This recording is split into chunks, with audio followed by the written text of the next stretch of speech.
My boyfriend said his ex was just a friend, and believed him until one day she showed up pregnant. I didn't find out the truth all at once. It didn't arrive like a dramatic confession or a single moment where everything made sense. It came slowly, through a feeling I couldn't explain at first. The kind of feeling that sits in your chest and makes you question your own instincts. The kind you keep pushing away because the alternative feels worse than doubt. When I think back now, the signs were there long before she ever showed up at my door. When I met Ryan, my life felt calm in a way I hadn't experienced before. I was in my late 20s, working full-time, paying my own bills, and finally feeling like I knew who I was. I wasn't chasing chaos anymore. I wanted stability, consistency, something real. Ryan seemed to offer that. He was charming in a quiet way, attentive without being overwhelming, and he listened when I talked. That alone felt rare. We started dating slowly. Coffee dates turned into dinners, dinners turned into weekends together. He remembered small things about me, like how I liked my eggs or the way I needed quiet time after work. I told myself that this was what healthy looked like. No games, no emotional roller coasters, just two people choosing each other. He told me early on about his ex. He mentioned her casually, like a detail he'd already made peace with. Her name was Emily. They dated years ago and stayed friends afterward. He was upfront about that part, which made me trust him more. He said there was nothing romantic left, that they'd just known each other for a long time. I nodded and told myself I was mature enough to handle that. At first, it really didn't bother me. I didn't feel threatened by someone from his past. I believed that if he wanted to be with her, he would be. He was with me now. That logic made sense in my head, even when my stomach tightened every time her name came up. The first red flag was how often she came up. Not in a dramatic way, not in a way that screamed danger, but enough that I noticed. Little comments. Emily would love that place. Emily used to hate movies like this. He never compared us directly, but she was always present in the background of our conversations. I told myself it was normal. People have pasts. I didn't want to be the insecure girlfriend. Another thing I brushed off was how careful he was with his phone. He wasn't secretive in an obvious way. He didn't hide it or snap it shut when I walked by. It was more subtle than that. He always angled it slightly away. He stepped outside to take certain calls. If I asked who it was, he'd answer casually, like it didn't matter. I believed him because I wanted to. We never spent much time at his place. That was his idea, not mine. He said his apartment was small and cluttered, and that he felt more comfortable at mine. I didn't question it. I liked having him in my space. It made me feel chosen. He joked that my place felt more like a home anyway, and I took that as a compliment. Every now and then, the topic of the future came up. Not in a heavy way, but enough to notice the pattern. Whenever I mentioned moving in together someday or talked about where I wanted to be in 5 years, he'd change the subject or laugh it off. He said he liked living in the moment, that he didn't want to rush things. I told myself that was reasonable, but something in me felt uneasy. It wasn't fear, it was confusing. He showed up consistently, he said all the right things. And yet, there was a part of him that stayed just out of reach. I couldn't explain it, so I convinced myself it was my own issue. A few months in, I asked him directly about Emily again. Not accusatory, just curious. I asked how often they talked. He said not much, once in a while. He said she leaned on him sometimes because she didn't have many people. I felt a flicker of discomfort, but I pushed it down. I didn't want to be the kind of woman who made a man feel guilty for having compassion. Looking back, I see how often I explained his behavior to him. How often I filled in the gaps with the most generous version of the story. I told myself I was being understanding, evolved, secure. The truth was, I was afraid of what I'd find if I pushed too hard. The first turning point came quietly. It wasn't dramatic. It was a weekend he told me he'd be out of town. He said it casually, like it was no big deal. Visiting a friend. I didn't question it. I wished him a good trip and made plans to catch up with my own friends. That weekend felt strange. I couldn't focus. I kept checking my phone even though there was nothing to check.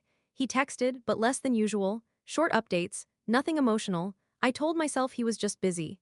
On Sunday evening, I realized I'd left an important folder at his place. Work documents I needed the next morning. I hesitated before texting him. He didn't respond right away. When he finally did, he said he was still out of town.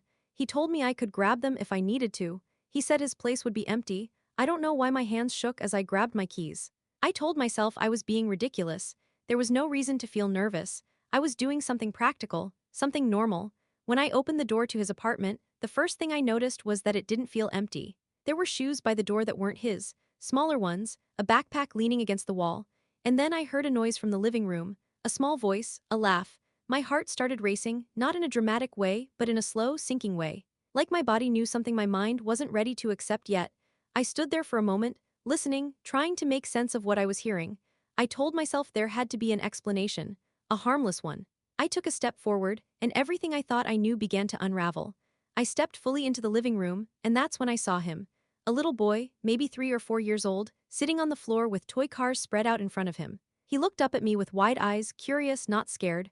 Behind him, standing near the kitchen counter, was Ryan. He looked like he'd seen a ghost.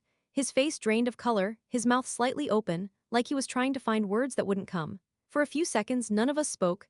My brain tried to catch up to what my eyes were seeing. A child, in Ryan's apartment. On a weekend, he said he was out of town. My first thought wasn't anger. It was confusion so deep it made me feel dizzy. I remember thinking there must be some mistake. Maybe this was a nephew, maybe a friend's kid, something that made sense. Ryan finally broke the silence. He said my name quietly, like he was afraid he'd scare me if he spoke too loud. He told the little boy to keep playing, then asked me if we could talk in the other room. His voice was shaking. That's when I knew this wasn't something small. This wasn't something I could explain away. In the bedroom, he shut the door behind us. I didn't sit down. I couldn't. I felt like if I did, I might not stand back up. I asked him who the child was. I asked it calmly, almost too calmly, like I was afraid that if I raised my voice, everything would fall apart. He didn't answer right away. He ran his hands through his hair, pacing, avoiding my eyes. Then he said it. He said the boy was his son. The words hung in the air, heavy and unreal. I repeated them back to him, not because I didn't hear him, but because I needed to hear them again. Your son, he nodded. He looked ashamed. Not emotional, just tired, like this was a truth he'd been carrying alone for a long time. I asked about Emily. My voice cracked when I said her name.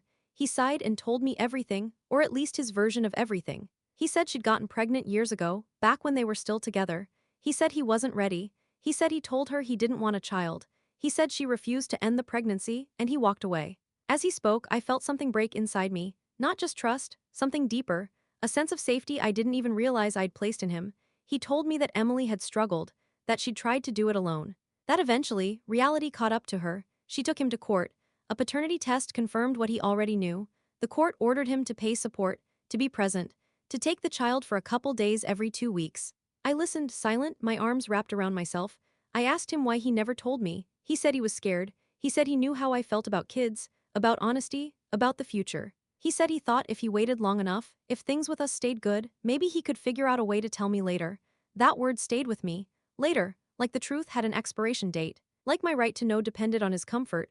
I asked him about the weekend. He said Emily was out of town, visiting her sick father. He was watching his son. He said he didn't tell me because he didn't want to complicate things. He said he didn't want to lose me. That's when the anger came. Not loud, not explosive. It came in waves, slow and steady. I thought about every conversation we'd had about the future. Every time he dodged questions about marriage. Every time he said he wasn't ready for kids. He wasn't afraid of becoming a father. He already was one. He was afraid of being honest. I asked him if Emily was really just a friend. He looked down. He said they were connected because of the child. He said they talked more than he admitted. He said she leaned on him. The same words he'd used before. Except now they sounded different. He admitted that when she got pregnant, he left because he didn't want that life. But when reality forced him back, he resented her for it. And still, he let me believe she was nothing. He made me feel guilty for my doubts. He let me question my own instincts instead of respecting them. I didn't yell. I didn't cry right away. I asked practical questions. How long has this been going on? Did anyone else know? His friends did. His family did. I was the only one in the dark. That realization hurt more than anything else. I wasn't just lied to, I was excluded. The little boy knocked on the door then, asking for juice.